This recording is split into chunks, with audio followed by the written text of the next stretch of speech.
નમસ્કાર દર્શક મિત્રો, હું છું એન્કર અર્પિતા પટેલ. દેશભરના તાજા અને સચોટ સમાચાર આપણી ભાષામાં જોવા માટે A1 અભિપ્રાય ન્યૂઝમાં આપનું હાર્દિક સ્વાગત છે. હવે જોઈએ મુખ્ય સમાચાર.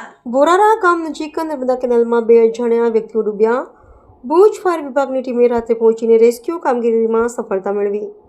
રાત્રે અંદાજે 10:45 કલાકે ઇમરજન્સી નંબર 112 પરથી કોલ મળ્યો હતો કે મુન્દ્રા તાલુકાના બોરારા ગામ ખાતે આવેલી નર્મદા કેનાલમાં 2 અજાણ્યા વ્યક્તિઓ ડૂબી ગયા છે. ઘટનાની જાણ થતાં તાત્કાલિક ભુજ ફાયર વિભાગની ટીમ ઘટના સ્થળે દોડી ગઈ હતી. ફાયર વિભાગ દ્વારા ઝડપી કાર્યવાહી કરીને રેસ્ક્યુ કામગીરી હાથ ધરવામાં આવી હતી, જેમાં સફળતા પ્રાપ્ત થઈ હતી. આ સમગ્ર રેસ્ક્યુ ઓપરેશન દરમિયાન ડીસીઓ શ્રી ભગતસિંહ જાડેજા તથા જગદીશ દનીચાના માર્ગદર્શન હેઠળ ફાયરમેન પ્રતિક મકવાણા, રફીક ખલીફા, જેઠકર અને દક્ષ ભટ્ટે મહેનતપૂર્વક કામગીરીમાં ભાગ લીધો હતો.